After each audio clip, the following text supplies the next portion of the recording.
The cold doesn't ask who you are, it takes what you give it. On a frozen Christmas night, a biker with scars on his skin and silence in his eyes kept riding. Then he stopped, because in the snow, someone was still waiting. A retired canine, abandoned to die, just quiet eyes asking one question: will you stay? The man had nothing left to lose. The dog had nothing left but loyalty. What happened next would change both of their lives. Snow had been falling over Ironwood City since early afternoon, the kind of slow, steady snowfall that didn't scream danger, but quietly promised it. By nightfall, the streets were wrapped in white silence. Christmas lights blinked from shop windows and lampposts, reds, greens, and soft golds glowing through curtains of drifting snow. They looked warm from a distance. Up close, they only made the cold feel sharper. Ironwood was one of those old Northern American cities that never quite recovered after the factories closed. Brick buildings leaned slightly with age. Closed storefronts wore Christmas wreaths out of habit rather than hope. The air smelled faintly of diesel, salt, and frozen pine. Wind swept through the streets unchecked, cutting between buildings like it knew exactly where to hurt most. The temperature had dropped well below freezing, the kind of cold that didn't just bite, it stayed, sank into bone, and waited. A single motorcycle engine broke the quiet. The bike rolled slowly down Main Street, tires crunching over thin ice. It was an old Harley Davidson, black paint chipped, chrome dulled by years of road salt and neglect. The exhaust coughed more than it roared, but it kept going, stubborn as its rider. Jack Miller, 47 years old, sat hunched slightly forward as he rode. He wasn't tall, but his frame was solid, built from decades of physical work rather than gyms. His shoulders were broad beneath a faded leather biker jacket, the sleeves creased and cracked at the elbows. A gray hoodie peeked out from underneath, its fabric worn thin. His jeans were dark with oil stains that never fully washed out, and his boots, heavy, steel-toed, had seen more concrete floors than open roads. Jack's beard was peppered with gray, kept short, not for style, but because long hair got in the way when you worked with engines. Deep lines cut across his forehead and around his eyes, the kind carved by squinting into wind, welding sparks, and years of not sleeping enough. His eyes were a steady blue, calm on the surface, tired underneath, the kind of eyes that watched more than they spoke. He rode without urgency. No destination pulling him forward, no one waiting at the end of the road. Just motion, because stopping meant thinking, and thinking late at night was dangerous. Jack had served once, a long time ago now, Army infantry, 2 tours overseas.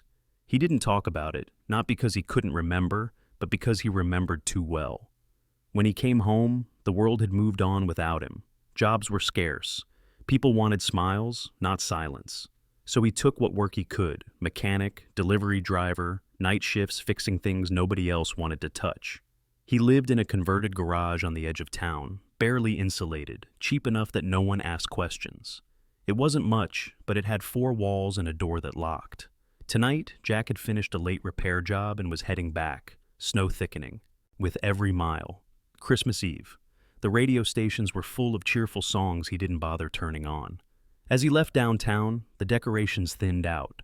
Streetlights grew farther apart. The road curved toward the industrial outskirts, past warehouses and frozen lots. Wind swept across open ground, pushing snow sideways. Then, just past an abandoned bus stop, something caught his eye, a shape near the shoulder of the road. Jack eased off the throttle. At first, it looked like a pile of snow drifted oddly against the guardrail. Wind liked to play tricks, stacking white shapes where they didn't belong. Jack would have passed it, would have kept riding like everyone else probably had all night, but the shape moved, just slightly. Jack's hand tightened on the brake. The motorcycle slowed, tires skidding briefly before catching again. He pulled over, engine idling low. For a moment, he stayed seated, watching. The shape moved again. Jack killed the engine. Silence rushed in, heavy and immediate. Only the wind remained, pushing snow across asphalt in thin, whispering sheets. Jack swung his leg over the bike and stood. The cold hit him instantly, sharp and unforgiving. He walked toward the roadside, boots crunching. As he got closer, the shape resolved itself. A dog. A German shepherd lay half buried in snow, its body curled tight, tail tucked, head low. Snow clung to its fur in uneven patches, dark and tan coat dulled by ice. The dog's sides rose and fell shallowly. Each breath looked like effort. Jack stopped a few feet away. The dog lifted its head. Its eyes locked onto him immediately. Dark, alert, but not aggressive. There was no growl, no attempt to run, just a steady, watchful stare, like it was measuring him. Jack recognized that look. Not fear, not submission, training. "Hey," Jack said quietly, voice rough but controlled. "Easy." The dog didn't move, but it didn't look away either. Up close, Jack noticed details. The dog was large but too thin, ribs faintly visible beneath its coat. One ear had a small notch, healed long ago. Around its neck, fur was pressed flat in a faint ring, like something had been worn there for a long time, then taken off. A collar mark. Jack swallowed. He crouched slowly, keeping his movements deliberate. Snow soaked into his jeans immediately. The cold bit through fabric, but he didn't react. "You're not supposed to be out here," he murmured. The dog's breath fogged the air. One front paw twitched slightly, then stilled. Jack noticed a tremor run through the animal's body. Not fear, cold. Jack glanced up and down the road. Empty. No houses nearby, no cars passing. Someone had left this dog here, or the dog had been trying to go somewhere and never made it. Jack reached out carefully, stopping short, giving the animal space. The dog didn't retreat. Its gaze flicked briefly to Jack's hands, then back to his face. Trust wasn't there yet, but neither was refusal. Jack exhaled slowly. He shrugged out of his leather jacket despite the cold, the weight of it heavy in his hands. The moment he lifted it, wind cut straight through his hoodie, sharp enough to make his breath hitch. He draped the jacket gently over the dog's back. The dog stiffened for half a second, then relaxed slightly, the tremble easing just enough to notice. "Yeah," Jack whispered. "I know. It's cold." The dog's eyes softened just a fraction. Jack's jaw tightened. He slid one arm beneath the dog's chest, the other under its hindquarters, lifting slowly. The animal was lighter than it should have been, too light for its size. The dog tensed, then allowed itself to be lifted, muscles rigid but cooperative. "Good," Jack said quietly. "You're good." He carried the dog back to the motorcycle, steps careful. Snow soaked through his jeans completely now, cold biting hard, but his focus didn't waver. He laid the dog gently on the ground beside the bike, adjusting the jacket around its body. The dog shifted, then looked up at him again. Up close, Jack could see exhaustion etched into the animal's posture. Whatever this dog had been trained for, it had given everything it had. Jack stood there for a moment, snow gathering on his shoulders, breath slow and steady. Christmas lights blinked faintly in the distance, out of place against the dark road. Jack made a decision. He wasn't sure when it happened. Maybe he'd already made it the second the dog looked at him like that. He unhooked a cargo strap from the bike, fashioned it into a loose lead, careful not to scare the dog. Slowly, patiently, he secured it around the dog's chest. Not tight, just enough. The dog didn't resist. "All right," Jack said. "Let's get you somewhere warm." The engine roared back to life, breaking the quiet once more. Snow continued to fall, thicker now. As Jack eased the bike back onto the road, the German Shepherd lay curled against the sidecar platform he'd rigged for deliveries, wrapped in his jacket. The dog's eyes never left him. Jack rode on, breath steaming, shoulders squared against the wind. Neither of them knew it yet, but that cold road, on Christmas Eve, under falling snow, was the beginning of something neither had planned, and both desperately needed. The ride back to Jack Miller's garage took longer than it should have. Snow thickened as the night deepened, swirling in the beam of the motorcycle's headlight like a living thing. The road narrowed, streetlights disappearing one by one, until only darkness and white remained. Jack rode slower now, not because of the ice. He'd ridden worse, but because every few seconds his eyes flicked to the sidecar platform. The German Shepherd lay curled beneath Jack's jacket, body tight, breath shallow but steady. The dog didn't whine, didn't shift, just stayed still, alert even in exhaustion. Jack respected that. People who had never been cold like this didn't understand what silence meant. They thought noise was strength. Jack knew better. Silence meant conserving energy. Silence meant survival. The garage sat at the edge of an old service road, half hidden behind a chain-link fence patched with wire and rust. Once it had been a tire shop. Now it was barely standing. Concrete walls stained dark with age, metal siding rattling when the wind pushed hard enough. A single string of white Christmas lights hung above the door, uneven and flickering, a leftover from a better year Jack couldn't quite remember. He cut the engine and sat for a moment, listening. The cold pressed in immediately, sharper here where the wind had nothing to block it. Jack swung off the bike and moved quickly, boots crunching across packed snow. He unlocked the door, shouldered it open, and flicked on the light. The garage wasn't warm, but it was shelter. Inside, the air smelled of oil, old rubber, and burnt coffee. Tools hung neatly on one wall, cleaned and organized despite their age. A workbench ran along the far side, scarred by years of use. In the corner stood a small electric heater, humming weakly, fighting a losing battle against winter. A narrow cot rested near it, covered with a faded army blanket. Jack lifted the dog carefully again, the weight, or lack of it, still unsettling. He set the animal down on an old moving blanket near the heater, adjusting his jacket around its body. The dog remained calm, watching him with those steady eyes. "Not much," Jack said quietly, glancing around. "But it's dry." He knelt, rubbing his hands together to bring some feeling back into his fingers. The cold had sunk deep now, his knuckles stiff, his breath fogging in front of his face. He reached for a metal bowl, filled it with lukewarm water from a thermos, and set it down slowly. The dog sniffed, hesitated, then took a few careful laps. Jack nodded to himself. "Good." He rummaged through a cabinet, finding a can of cheap dog food he kept around for strays that sometimes wandered near the shop. He warmed it slightly on a hot plate before setting it down. The dog didn't rush. It ate slowly, deliberately, like it was making sure the food was real. Jack watched, leaning back against the workbench. He noticed the dog's posture, disciplined, contained. Even now, no frantic movements, no panic, just control. "You've worked before," Jack murmured. The dog finished eating and settled back onto the blanket, eyes never fully closing. One ear twitched at every sound, the heater hum, the wind rattling the siding, Jack's boots shifting on concrete. Jack stripped off his wet hoodie and hung it near the heater, pulling on a dry flannel shirt instead. He winced slightly as his shoulder protested, an old injury that flared up in cold weather. He ignored it. Pain was noise. You learn to tune it out. He crouched again near the dog, closer this time. The animal didn't pull away. Jack reached out slowly, stopping short, then rested his hand lightly on the dog's shoulder. The fur was rough with dried snow, matted in places. Beneath it, muscle trembled faintly. "You're safe," Jack said, the words quiet, almost reflexive. The dog exhaled, just once, long and slow. Jack froze. He knew that sound. It was the sound someone made when they finally believed you.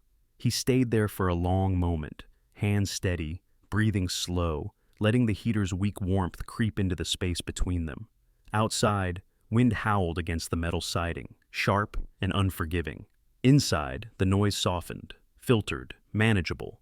Eventually, Jack stood and grabbed an old towel, dampening it with warm water. He worked carefully, wiping snow and grime from the dog's fur. The dog tolerated it, shifting only when Jack reached the hind leg. Jack paused. The leg was stiff. There was an old injury there. He could feel it beneath the fur. He didn't push. "All right," he said softly. "We'll leave that." When he finished, the dog looked cleaner, though still exhausted. Jack pulled the blanket tighter, then hesitated before speaking again. "I gotta call you something," he said. The dog's eyes flicked toward him. Jack thought for a moment. Names were heavy things. You didn't give them lightly. "Buddy," he said finally. "That work?" The dog didn't react immediately. Then its tail gave a small, single thump against the concrete. Jack let out a breath he hadn't realized he was holding. "Buddy," he repeated. He sat back on the cot, boots still on, hands resting on his knees. The heater hummed. The Christmas lights above the door blinked unevenly, casting soft reflections across the concrete floor. Jack closed his eyes for just a second. Memories tried to creep in, as they always did when things got quiet. Dusty roads, radios crackling, the weight of responsibility pressing down harder than any pack. He pushed them back, focusing instead on the present, the sound of Buddy's breathing, slow and steady now. When Jack opened his eyes again, Buddy had shifted slightly, curling closer to the heater, still watching him. "You don't have to guard," Jack said, though he wasn't sure if he meant the dog or himself. The night stretched on. Snow continued to fall, thick and unrelenting. Somewhere in the distance, church bells rang midnight, muffled by weather and walls. Christmas had arrived. Jack got up once more, checking the heater, adjusting the blanket. He poured himself a cup of coffee from the thermos, grimaced at the bitterness, and drank it anyway. "Tomorrow," he said quietly. more to the room than the dog. We'll figure something out. Buddy's eyes finally closed halfway. Jack lay back on the cot, jacket draped over the edge, hands tucked beneath his head. His body ached, the familiar deep soreness of someone who worked too hard for too little. But for the first time in a long while, the ache didn't feel empty. Outside, the storm pressed on. Inside the garage, beneath flickering Christmas lights and a failing heater, a man and a dog, both shaped by service, both worn thin by time, shared warmth without words. Neither slept deeply. But neither was alone. Morning came slowly, not with sunlight, but with a dull gray glow filtering through the narrow window of the garage, so pressed up against the glass, blurring the outside world into a soft, colorless smear. The wind had eased sometime during the night, leaving behind a heavy stillness that settled into the walls and floors like a held breath. Jack Miller woke before the heater clicked off. His eyes opened instinctively, body alert before his mind fully caught up. For a moment, he didn't move. He lay still on the narrow cot, staring at the ceiling, listening. The garage was quiet except for the faint hum of electricity and a slow, steady breathing somewhere close by. Then he remembered. Jack turned his head. Buddy lay on the moving blanket near the heater, curled tightly, chest rising and falling in a controlled rhythm. One ear flicked as Jack shifted, but the dog didn't fully wake. Snowmelt had darkened patches of fur along Buddy's back, where Jack's jacket still rested, folded over him like a shield. Jack sat up slowly, joints stiff, shoulder aching in that familiar, deep way that never quite went away. He swung his legs over the side of the cot, boots cold against his socks, and rubbed his face with both hands. Christmas morning, the word felt strange in his head. He stood, stretching carefully, and crossed the concrete floor. Up close, he could see Buddy more clearly in the daylight. The dog looked worse than he had in the dark, thinner, the skin around his ribs pulled tight, coat dull and uneven. There were old scars, faint but visible beneath the fur, white lines crossing muscle like quiet memories. Jack crouched beside him. "Hey," he said softly. Buddy's eyes opened immediately. Alert. Focused. He didn't try to stand. That was when Jack noticed the leg. Buddy shifted slightly, favoring his left hind leg as he adjusted position. The movement was subtle, controlled, but Jack caught it. He watched as Buddy tried to push himself up, failed, then settled back down, jaw tightening just a little. Jack's stomach sank. "All right," he murmured. "Don't rush it." He reached out, slow and careful, and rested his hand on Buddy's shoulder again. The dog accepted the touch, gaze steady on Jack's face. Jack slid his hand gently down the dog's side, stopping well before the injured leg. "Mind if I look?" he asked, even though he knew the dog didn't understand the words. Buddy hesitated, then gave a small nod of his head, or maybe Jack imagined it. Jack examined the leg as carefully as he could. There was swelling around the joint, not fresh, not angry red, old damage, poorly healed, the kind of injury that had been ignored long enough to become permanent. Jack exhaled slowly through his nose. That kind of injury didn't fix itself. It needed rest, warmth, a vet, all things Jack couldn't easily afford. He stood and walked over to the workbench, rummaging through drawers until he found a roll of clean cloth and a bottle of antiseptic spray meant for small cuts. Not ideal, but it was what he had. He cleaned what he could, careful not to cause pain, wrapping the leg loosely to provide some support. Buddy tensed once, then relaxed again, trusting Jack's hands even when it hurt. That trust weighed heavy. Jack straightened and looked around the garage. The heater was old, the insulation poor. He did the math automatically in his head. Electricity cost, food cost, the price of a vet visit he didn't have money for. He worked jobs that paid cash under the table, jobs that dried up fast when winter got bad. He was already barely getting by. Adding a dog, this dog, made the numbers worse. Jack leaned against the workbench, staring at the concrete floor. "You picked the wrong guy," he said quietly, not looking at Buddy. "I'm not exactly set up for this." Buddy didn't move. Jack sighed and scrubbed a hand through his hair. He glanced up at the string of Christmas lights above the door, blinking unevenly. "Well," he muttered, "too late now." He filled the metal bowl with water again and warmed another can of dog food. Buddy ate more this time, a little stronger, though he still moved carefully, conserving energy. Jack watched every bite like it mattered. When Buddy finished, Jack pulled on his jacket, still damp from the night before, and laced up his boots. He paused at the door. "I gotta work," he said. "I'll be back." Buddy's head lifted. Jack hesitated, then knelt, adjusting the blanket around the dog again. "I won't be long," he added. Buddy watched him leave. Outside, the city looked different in daylight. Snow covered everything evenly now, hiding cracks in sidewalks and rust on railings. Christmas decorations glimmered weakly against the gray sky, trying hard to look cheerful. A few cars passed, tires hissing on slush. People moved quickly, heads down, hands buried in pockets. Jack rode his motorcycle to a repair shop across town, a place that paid him by the hour when they needed extra hands. The owner, a tired man named Frank with permanently grease-stained fingernails, barely looked up when Jack walked in. "You're late," Frank said. "Snow?" Jack replied. Frank grunted. "Grab the red Chevy, alternators shot." Jack nodded and went to work. He lost himself in the rhythm of it, tools in hand, problems with clear solutions. Metal didn't lie, engines didn't pretend. You fixed what was broken or you didn't. Simple. But his mind kept drifting. Every so often he caught himself checking the clock, thinking about the heater, about Buddy's leg, about whether the dog would try to stand while he was gone. At lunch, Jack ate a stale sandwich in the break room, scrolling through his phone. Vet clinics, emergency care, prices listed in numbers that made his jaw tighten. He closed the browser. That evening, after his shift, he took a delivery job, packages that needed dropping off before Christmas night. It paid extra. He rode until his hands were numb, breath sharp in his chest. By the time he got back to the garage, it was dark again. He unlocked the door, heart jumping slightly as he stepped inside. Buddy was still there, still on the blanket, still watching the door. Jack let out a breath. "Good," he said. "Good boy." He shrugged off his jacket and knelt immediately, checking the leg again. No worse. Maybe a little better. Hard to tell. Jack sat on the floor beside Buddy, back against the heater, exhaustion settling into his bones. He rested his head against the wall and closed his eyes. "You ever get tired of doing your job?" he asked quietly. Buddy shifted, tail thumping once. Jack smiled faintly. "I used to think if I just worked hard enough, things would settle," he continued, "that I'd find my place again." He opened his eyes, staring at the ceiling. "Turns out the world doesn't wait." Buddy's breathing remained steady, but his head rested closer to Jack now. Jack reached out, resting his hand against the dog's neck. Warm, solid.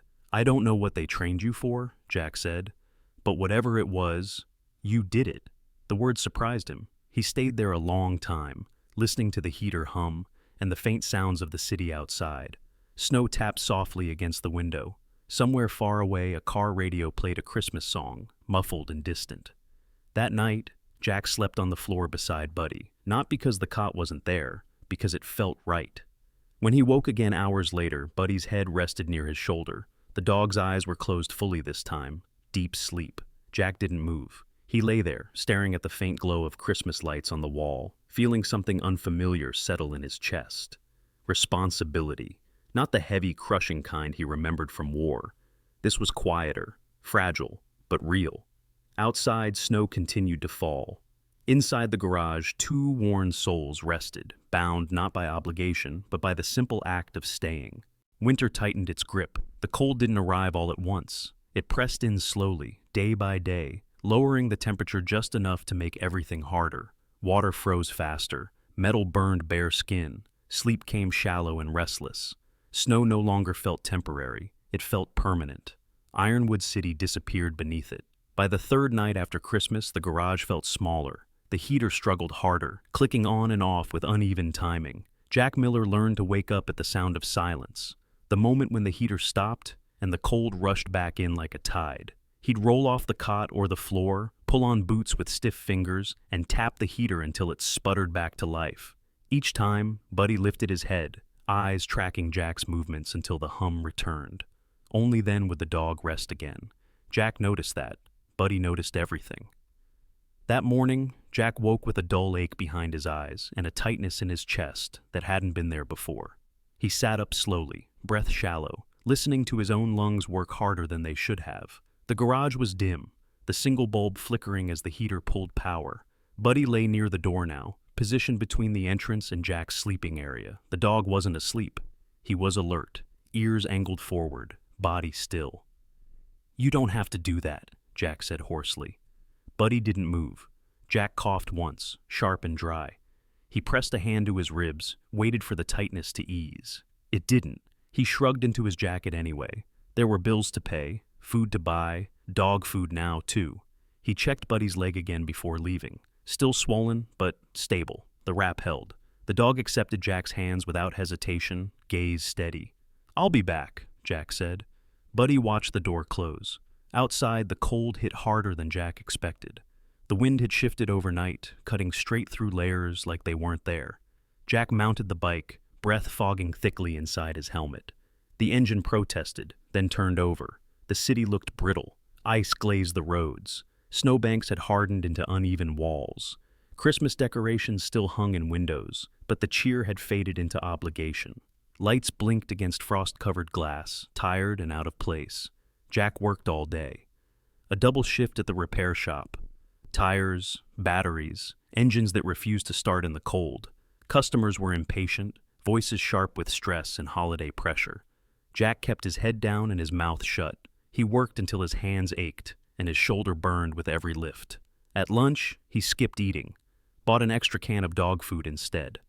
By the time he rode back, dusk had already swallowed the sky. Inside the garage, Buddy was waiting, not pacing, not whining, waiting. Jack shut the door behind him and leaned against it for a moment, eyes closed. His breath rattled in his chest. He pushed the feeling aside and crossed the floor, kneeling to Buddy's level.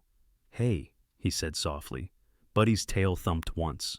Jack smiled faintly and began the routine. Water, food, checking the leg, adjusting the blanket.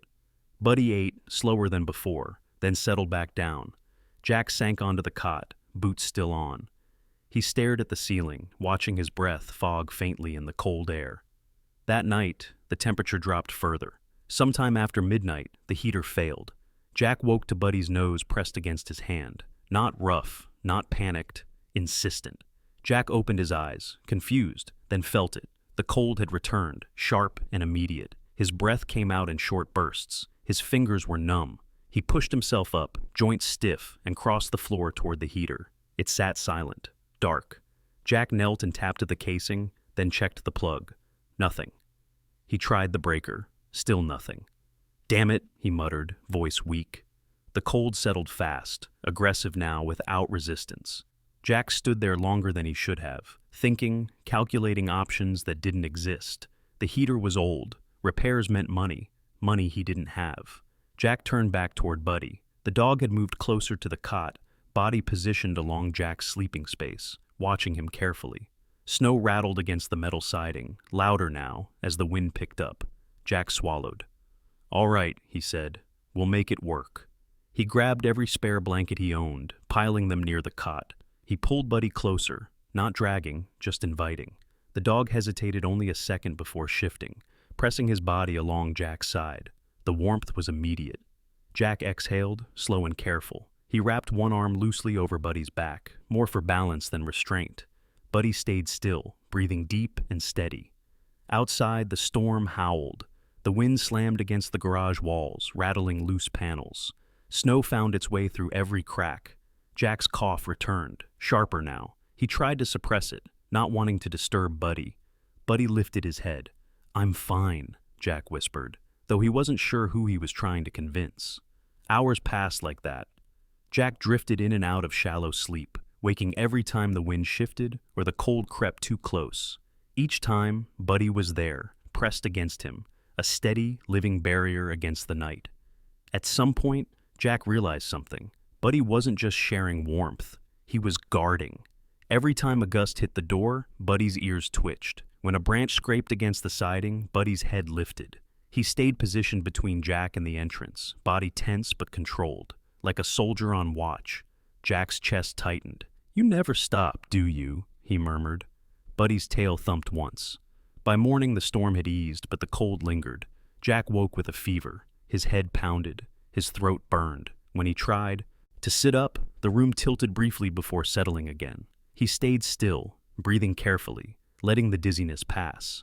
Buddy was already awake. The dog stood, slowly, carefully. "Gumao thumb," and moved closer, pressing his head against Jack's chest. The contact was deliberate, grounding. Jack rested his hand against Buddy's neck, fingers curling into warm fur. "Guess it's my turn to be the problem," he said hoarsely.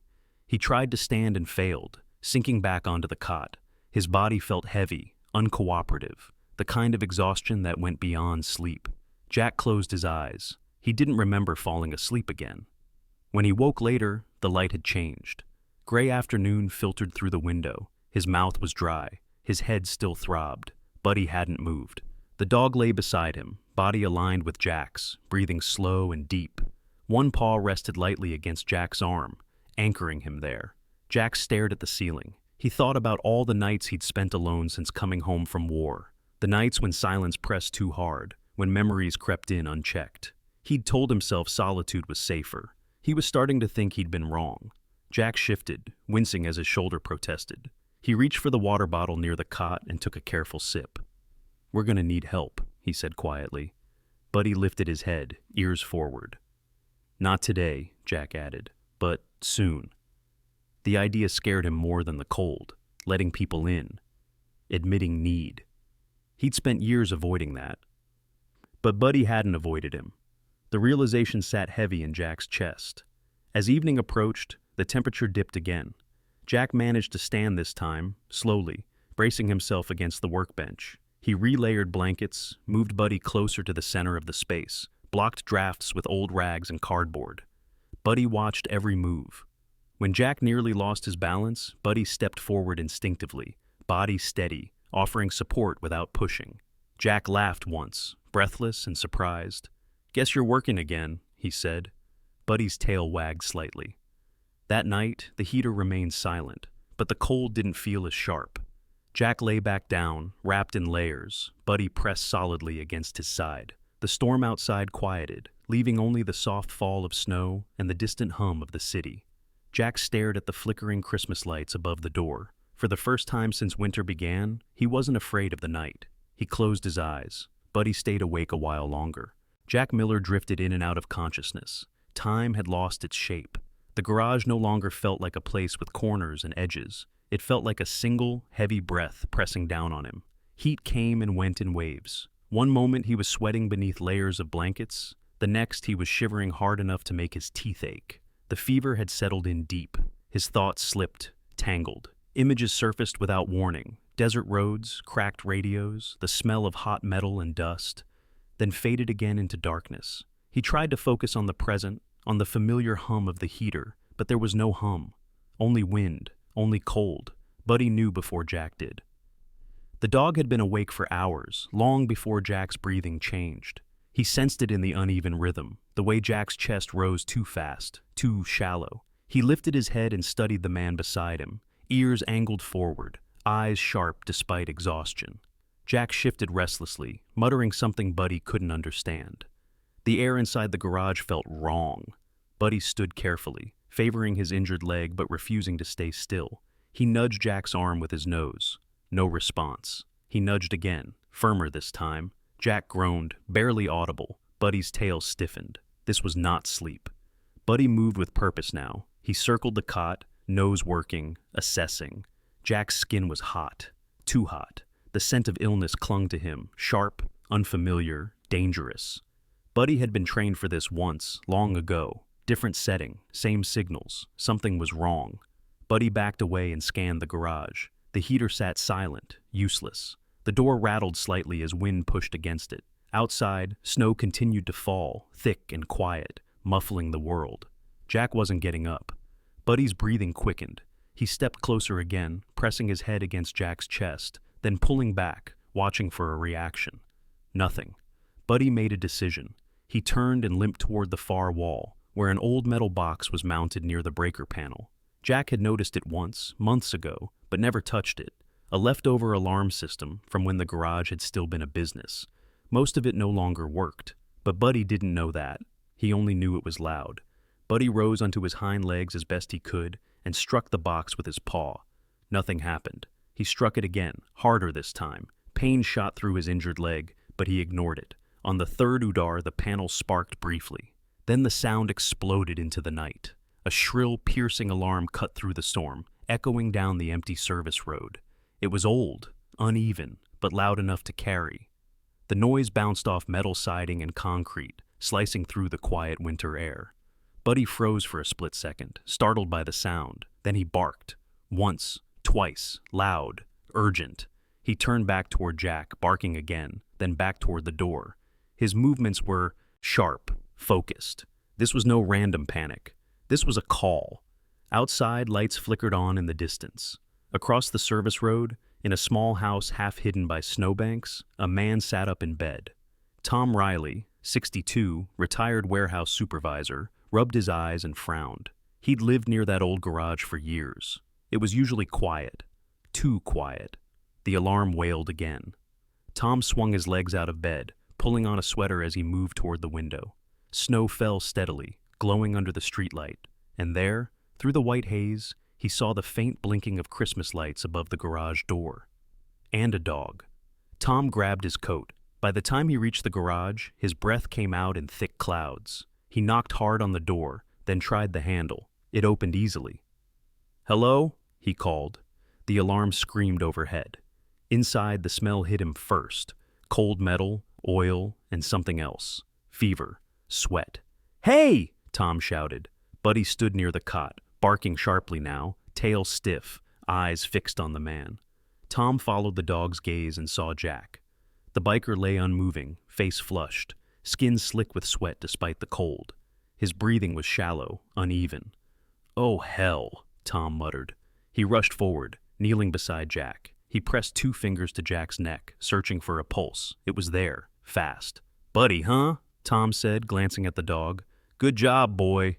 Buddy whined once, low and tense, then stepped back to give Tom space, but he didn't leave Jack's side. Tom pulled out his phone with shaking hands and dialed emergency services. "Yeah," he said when someone answered. "I got a man down, looks like hypothermia and fever. Old garage on Service Road. Alarm's going crazy." He hung up and shrugged out of his coat, draping it over Jack. He found the water bottle nearby and tilted it gently toward Jack's lips. "Easy," Tom murmured. "You're all right. Help's coming." Jack stirred, brow furrowing. "Buddy," he whispered, voice cracked. Buddy moved closer, pressing his head against Jack's hand. "I know," Tom said softly. "He didn't leave you." Sirens approached faintly in the distance, their sound muted by snow. Buddy's ears flicked, tracking them, tension easing just a fraction. When the paramedics arrived, the garage filled with movement and light. They worked quickly, efficient and calm. They checked Jack's vitals, wrapped him in thermal blankets, started warming measures immediately. One of them glanced at Buddy. "Dog yours?" she asked Tom. Tom nodded. "Saved his life, I think." Buddy watched everything, eyes sharp, body rigid despite the pain in his leg. When they lifted Jack onto the stretcher, Buddy barked once, stepping forward. "It's okay," Tom said, placing a hand gently on the dog's shoulder. "They're helping him." Buddy hesitated, then allowed himself to be guided back. As the ambulance doors closed, Buddy stood in the snow, breath steaming, watching until the red lights disappeared into the night. The garage fell silent again. Tom stood there for a long moment, hands shoved into his coat pockets, looking down at the dog. "You're something else," he said quietly. Buddy sat, tail resting on the snow, eyes still fixed on the road. Tom sighed and shook his head. "All right, let's get you out of this cold." He led Buddy back inside, shutting off the alarm, pulling blankets closer to the heater that still didn't work. Buddy settled near the cot, circling once before lying down, finally allowing his body to rest. Hours passed. Snow slowed, then stopped. When Jack woke, it was to warmth, not the weak, failing warmth of the garage, but steady, controlled heat. He blinked against the light, confused by white walls and clean air. Hospital. Memory returned in fragments. The cold, the fever, Buddy's eyes. "Buddy?" Jack croaked. A nurse appeared at his side, smiling gently. "Easy, you're safe." Jack swallowed. My dog." "He's fine," she said. "Neighbor brought him in to check too. Tough one." Jack closed his eyes, relief washing through him so strong it made his chest ache. When Tom visited later that day, Jack listened in silence as the older man explained what had happened. The alarm, the barking, the timing. Jack stared at the blanket in his hands, jaw tight. "He saved me," Jack said finally. Tom nodded. "Sure did." Jack leaned back against the pillow, exhaustion settling deep, but different now, lighter, grateful. That night, after Jack was stabilized and resting, Tom drove back to the garage. Buddy waited in the passenger seat, quiet and alert. The Christmas lights still blinked above the door. Tom helped Buddy settle in, promising Jack would be back soon. Buddy lay down near the heater, head resting on his paws. For the first time since winter began, the night passed without fear. Buddy slept. Jack Miller woke to quiet, not the hollow quiet of the garage, not the sharp silence of snow pressing against metal walls. This quiet was different, soft, layered, filled with distant sounds. Footsteps in a hallway, the muted beeping of a monitor, someone coughing 2 rooms away. Hospital quiet. He lay still for a moment, eyes closed, breathing slow and measured, letting his body catch up with his mind. The fever had broken. He could feel it in the way his thoughts lined up properly again, one after another instead of slipping sideways. He opened his eyes. White ceiling, fluorescent lights, a thin blanket tucked around him. His shoulder still ached, but it was the familiar ache, not the deep, dangerous one. His chest felt tight, but when he inhaled, air went where it was supposed to. Jack exhaled slowly. He turned his head toward the window. Outside, snow fell in lazy flakes, catching the pale winter light. Christmas decorations still hung from street lamps across the parking lot, plastic wreaths, red bows stiff with frost. A nurse noticed he was awake and came in quietly, introducing herself as Megan, mid-30s, tired eyes but a gentle voice. She checked his vitals, adjusted the IV, and gave him a cup of water. "You scared us," she said lightly, not accusing, just stating fact. Jack swallowed. "Sorry." She smiled faintly. "You're stable now, hypothermia and infection. If your neighbor hadn't come when he did..." Jack nodded, jaw tight. "My dog," he said. "He's okay?" Megan's expression softened. "He is. Vet checked him this morning. Tough dog." Jack closed his eyes briefly, relief washing through him. Later that afternoon, Tom Riley came by again. He looked out of place in the hospital room, thick wool coat draped over the chair, snow still clinging to his boots. His hair was white now, but his posture was straight, his movements careful. "Figured you'd want an update," Tom said, pulling up a chair. Jack listened as Tom explained what happened after the ambulance left, how he'd taken Buddy to a local veterinarian the next morning, how the dog had limped the whole way but never once tried to pull back. "He stayed focused," Tom said, like he knew exactly what he was supposed to do. Jack stared at his hands. "He always does." The veterinarian's name, Tom said, was Dr. Sarah Collins. "She's good," Tom added. "Been in Ironwood for years, knows her stuff." Jack filed the name away. When Jack was discharged 2 days later, Ironwood felt different. The city hadn't changed. Snow still lined the streets, buildings still leaned under the weight of age and neglect. But Jack noticed things he hadn't before. The way people nodded when they passed. The way Tom waved from his porch as Jack limped back toward the garage, Buddy walking carefully at his side. Buddy looked stronger already, still thin, still favoring the leg, but his eyes were clear, alert, purposeful. Back inside the garage, the heater had been replaced. Tom had arranged it while Jack was in the hospital, using a favor owed and a few spare parts. It wasn't new, but it worked. Warm air filled the space slowly, steadily. Jack stood in the doorway for a long moment, taking it in. "Looks different," he murmured. Buddy stepped inside first, nose working, checking corners. Then he turned and looked back at Jack, waiting. Jack followed. The next morning, Jack walked Buddy to Dr. Collins's clinic. The building sat near the edge of town, a modest one-story structure with a hand-painted sign, Ironwood Veterinary Care. Christmas lights were wrapped around the porch railing, uneven but cheerful. Inside, the space smelled faintly of antiseptic and pine cleaner. Dr. Sarah Collins was in her early 40s, tall and athletic, brown hair pulled back into a low ponytail, streaked with early gray. Her eyes were sharp but kind, the kind that noticed everything without making a show of it. She crouched easily when she greeted Buddy, letting him sniff her hands. "Well," she said quietly, "aren't you something?" Buddy stood still, evaluating her. Jack watched closely. "He's been through a lot," Jack said. Dr. Collins nodded. "I can tell." The exam took time. X-rays, careful movements. Buddy flinched once when she adjusted his hind leg, then steadied himself, jaw set. "He's got an old injury," she said finally, straightening. "Joint damage, Likely from impact or overuse, not recent. Jack's chest tightened. Can you fix it? She hesitated, choosing her words. I can help him manage it. Pain control, physical therapy, he'll walk, he'll work, but he'll never run like he used to. Jack nodded slowly. I get that. Dr. Collins studied him for a moment. You do? She glanced down at Buddy again, fingers tracing the faint scar around his neck. This isn't just any dog, is it? Jack shook his head. No. She smiled slightly. I thought so. She scanned Buddy's microchip, eyes narrowing as the information came up on the screen. Well, she said quietly, that explains a lot. Jack leaned forward. What? She turned the monitor so he could see. The record was sparse, partially redacted, but the header was clear, United States Military Working Dog Program. Buddy had served as a canine specialist, trained for search and rescue and detection, deployed. Decorated even, though the details were sealed.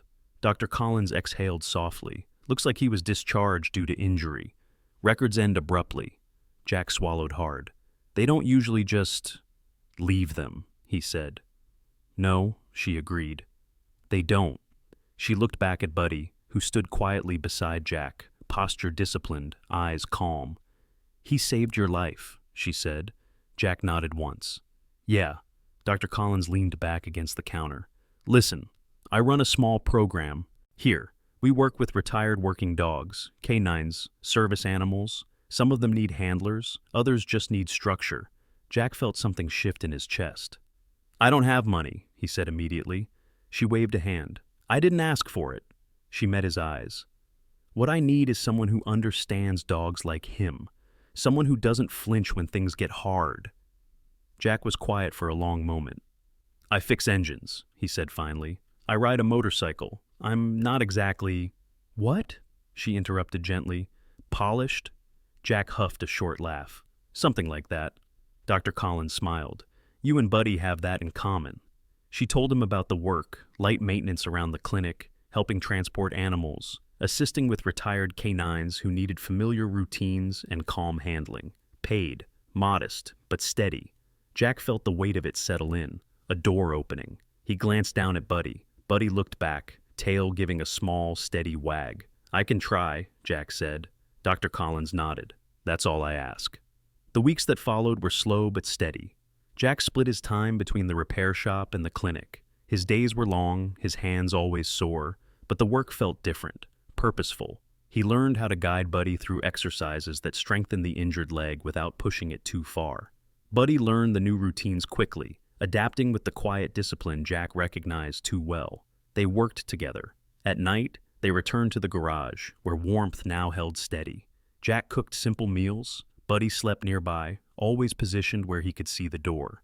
Christmas decorations stayed up longer than usual that year. One evening, after a particularly long day, Jack sat on the steps outside the garage, breath fogging, as he watched snow drift lazily under the streetlight. Buddy sat beside him, shoulder pressed lightly against Jack's leg. Tom walked over from across the road, hands shoved in his coat pockets. Looks like you landed on your feet, Tom said. Jack shrugged. Still standing. Tom nodded. That counts. They stood there in companionable silence for a while. Dog did good, Tom added. Jack smiled, eyes on Buddy. Yeah, he did. Buddy lifted his head slightly, ears flicking at the sound of Jack's voice. The road ahead wasn't clear. Money would still be tight. Winter wasn't over. Healing, his and Buddy's, would take time. But for the first time in years, Jack didn't feel like the world was closing in. It felt like it was finally making room. Winter did not loosen its hold on Ironwood City, but it changed its tone. The storms came less often now. Snow still covered the streets, but it no longer felt like an enemy waiting to trap you. It felt like something that could be walked through, managed, endured. The days stretched a little longer. Light lingered on the horizon, thin but persistent. Jack Miller noticed the difference, even if he didn't talk about it. His mornings began early, not because he had to, but because Buddy was already awake. The German Shepherd moved slowly these days, careful with his injured leg, but his eyes were sharp, his posture steady. He followed routines like they mattered, which they did.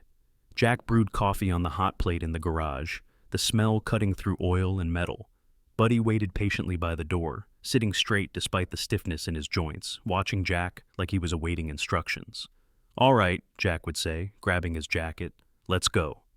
They walked most mornings now, short routes at first, around the service road, past the fence line. Buddy learned where ice gathered and avoided it without prompting. Jack learned to match his pace to Buddy's, not pushing, not lagging. People noticed. At first, they only nodded. Then they stopped to talk. A woman walking her old Labrador waved one morning and said, "That your dog?" Jack hesitated before answering. "Yeah," she smiled. "Good-looking boy." Buddy sat calmly at Jack's side, ears flicking, but body relaxed. At the clinic, Jack found his place without ceremony. Dr. Sarah Collins didn't make speeches. She handed Jack work and watched how he handled it. He cleaned kennels, repaired loose hinges, fixed a broken gate out back. He walked dogs that didn't trust easily, dogs with scars, dogs that flinched at sudden sounds. Buddy stayed close, always within sight, not interfering, observing. It became clear quickly that Buddy had an effect on the other animals. An old Belgian Malinois with nerve damage stopped pacing when Buddy entered the room. A nervous mixed breed that snapped at strangers lowered its head and backed away instead when Buddy stood nearby, calm and unmoving. "He's grounding them," Dr. Collins said one afternoon, watching through the glass. "They recognize him." Jack nodded. "They know what he is." "What's that?" she asked. Jack thought for a moment. "Someone who's been there." Dr. Collins smiled faintly. The work wasn't easy. Some days were heavy, some dogs didn't improve, some left and never came back. Jack learned not to ask too many questions. He learned to stay present, to do the work in front of him and leave the rest where it belonged. Buddy stayed with him through it all. At night, back at the garage, Jack read old manuals by the heater while Buddy slept nearby. Sometimes Jack talked, not long stories, just pieces. "Used to think silence meant peace," Jack said once, staring at the floor. "Turns out it can mean you're hiding." Buddy's ear twitched. Jack chuckled softly. "Yeah, I figured." One afternoon, Dr. Collins asked Jack to help with a special visit. "There's a veterans group coming by," she said. "Small one, therapy visit." Jack stiffened slightly. "You sure?" She studied him. "You don't have to talk." Jack nodded. "All right." The group arrived just after noon. 4 men and 1 woman, all different ages, all carrying the same quiet weight. Some walked stiffly, some avoided eye contact. One man leaned heavily on a cane. They sat in a semicircle in the clinic's open room, hands folded, eyes distant. Jack stood near the wall, Buddy at his side. Dr. Collins introduced Buddy first. "This is Buddy," she said. "He served, like many of you." A few heads lifted. Buddy stepped forward on his own, slow and deliberate. He stopped in front of the man with the cane and sat. Didn't touch him, didn't crowd him, just stayed. The man swallowed hard. "Hey there," he whispered. Buddy held his gaze. Something shifted in the room. The visit lasted less than an hour, but it changed something Jack hadn't realized was still broken. Afterward, one of the veterans lingered. A man in his 50s, broad-shouldered, eyes tired but sharp. "That dog," he said quietly to Jack. "He's the real deal." Jack nodded. "Yeah." The man hesitated. You okay doing this?" Jack thought of the garage, the heater, the nights Buddy had stayed awake so he didn't have to. "I am," he said finally. "Didn't think I would be." The man smiled once. "Good." Word spread, not fast, not loud, but steady. People started bringing retired working dogs to the clinic. Dogs that didn't adjust well to civilian life. Dogs that needed structure, patience, and someone who didn't expect too much too soon. Jack helped with all of them. Buddy became the constant. He demonstrated behaviors without commands. He showed how to wait, how to observe, how to stand watch without tension. Other dogs followed his lead. Dr. Collins watched it happen, thoughtful. "You ever consider formalizing this?" she asked one evening. Jack frowned. "Formalizing what?" She gestured around the clinic.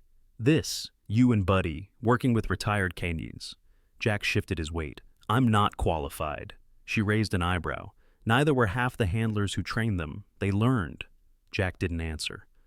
That night, back at the garage, Jack sat on the steps, staring out at the road. Snow drifted lazily. A few houses nearby glowed warm with light.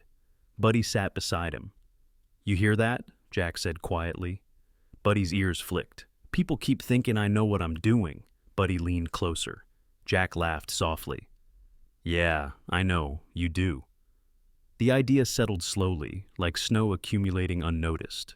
He wasn't just surviving anymore. He was useful. One evening, Tom Riley came by with a toolbox. Figured I'd check that fence, Tom said casually.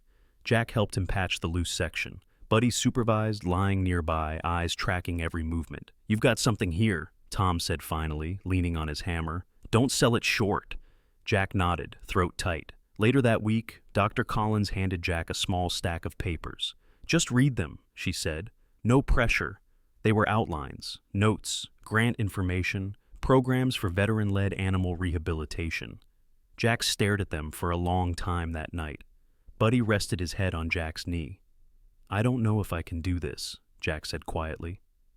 Buddy lifted his head and looked at him. Jack exhaled. Yeah, I figured you'd say that. Winter eased further. Snow melted into slush during the day, refroze at night. The city breathed again. People lingered outside a little longer. Children played near snowbanks instead of rushing past them. Jack noticed the sounds now, laughter, footsteps, life. He and Buddy walked past the clinic one evening as the sun dipped low, sky painted in pale orange and gray. You saved me, Jack said suddenly. Buddy stopped and looked up at him. No, Jack corrected himself. You reminded me to stop leaving. Buddy's tail wagged once. They stood there for a moment, man and dog, framed by winter light and the quiet hum of a town finding its rhythm again. The road ahead was still uncertain. Money would be tight. Healing would be slow. The past would never disappear entirely. But Jack wasn't running anymore, and Buddy, steady, watchful, loyal, had already repaid his debt 100 times over, not with grand gestures, but with presence, with staying. The snow returned quietly, not as a storm this time, not as something to endure or fear, but as a gentle reminder. Large flakes drifted down over Ironwood City, softening edges, settling into corners, wrapping the town in a familiar hush. Christmas had come again. 1 full year after the night a biker and a broken working dog found each other on a frozen road. The city looked different now. Lights glowed longer in windows. Storefronts that had once been dark showed signs of life. Fresh paint, handwritten signs, wreaths that didn't look like obligations but invitations. The air still carried the bite of winter, but it no longer felt hostile. It felt alive. Jack Miller stood outside the old garage, breath rising in slow clouds, watching Buddy move through the snow-covered yard. The German Shepherd was older now. His gait was slower, more measured, but steady. His injured leg still stiffened in the cold, yet he navigated the ground with practiced care. Buddy had learned his limits. Jack had learned to respect them. The garage no longer looked like a place someone hid in. Fresh boards reinforced the walls. Insulation sealed the worst cracks. Inside, warmth held steady. A small sign hung near the door, simple black letters painted carefully by hand. Ironwood Canine Rest and Recovery. Jack hadn't planned the name. It just felt right. Inside, the space had changed too. Kennels lined one wall, clean and sturdy. A wide-open area in the center allowed room for movement and training. Photos hung near the heater, retired working dogs, handlers, quiet moments captured without ceremony. Buddy's photo was there too. Jack stepped inside, brushing snow from his jacket. The smell of pine cleaner and coffee mixed in the air. A small Christmas tree stood in the corner, decorated with mismatched ornaments donated by neighbors. White lights twinkled softly, reflected in the polished concrete floor. He wasn't alone anymore. Dr. Sarah Collins stood near the workbench, reviewing paperwork, her hair pulled back, glasses perched low on her nose. She looked up and smiled when she saw Jack. They're almost here, she said. Jack nodded. Good. Tom Riley arrived next, carrying a box of pastries, his wool coat dusted with snow. Figured nobody does good work on an empty stomach, Tom said, setting the box down. Jack smiled. You're right. Soon the space filled. Veterans came quietly, some with dogs, some without. Neighbors stopped by with food, blankets, supplies. Children peeked around corners, eyes wide, whispering excitedly when Buddy padded past them. Buddy moved through the room with calm authority. He greeted each newcomer the same way. Slow approach, steady eye contact, respectful distance. He never overwhelmed. He never rushed. Dogs responded instinctively. tension easing, bodies relaxing. Jack watched it all from a distance, hands in his pockets, chest tight in a way that had nothing to do with cold. This had grown beyond him, and that was okay. At noon, Dr. Collins gathered everyone's attention. "We won't keep this long," she said. "Just wanted to say thank you. This place, this program, it exists because people showed up, and because one dog refused to stop doing his job." Eyes turned toward Buddy. Buddy sat near Jack, posture straight, ears alert, tail resting calmly against the floor. Jack cleared his throat. "I didn't plan this," he said, voice rough but steady. "Didn't plan any of it." A few smiles flickered. "I just didn't leave," Jack continued. "That's all I did. And Buddy, well, he taught me that sometimes staying is the bravest thing you can do." Silence settled, not heavy, but full. Buddy shifted slightly, leaning against Jack's leg. That night, after the visitors left and the lights dimmed, Jack stayed behind. He sat on the steps outside the garage, snow falling softly around him. Buddy lay beside him, head resting on his paws, eyes half closed but alert. "You did good," Jack murmured, scratching behind Buddy's ears. Buddy's tail thumped once. Jack leaned back, staring up at the sky. Stars blinked faintly between clouds. Somewhere in town, church bells rang, slow and steady, marking Christmas Eve. "I used to think I didn't deserve a second chance," Jack said quietly. "Turns out, it's not about deserving." Buddy shifted closer. "It's about taking it." Winter passed, slowly giving way to spring. Snow melted into damp earth. Buds appeared on bare branches. The lake near Ironwood thawed, ice breaking apart in long, quiet cracks. Life returned in small, patient steps. Buddy aged gracefully, his muzzle grayed. His movements slowed further, but his presence never weakened. He still greeted every dog, still watched every door, still stayed awake when others slept. One morning, as sunlight streamed through the open garage door, Buddy didn't rise immediately. Jack noticed at once. He knelt beside Buddy, hand resting on the familiar curve of his neck. Buddy's breathing was slow, deep, peaceful. "You tired?" Jack asked softly. Buddy looked up at him, eyes warm and steady. Later that afternoon, Dr. Collins came quietly, kneeling beside them. She didn't rush, she didn't speak much. Buddy lay with his head in Jack's lap, the way he always had. Outside, the town moved on. Birds sang, wind rustled through new leaves. Life continued, as it always did. Buddy exhaled slowly, and then, just like that, he rested. Jack stayed still for a long time. He didn't feel panic, he didn't feel anger, he felt gratitude, deep and steady, like something settled exactly where it belonged.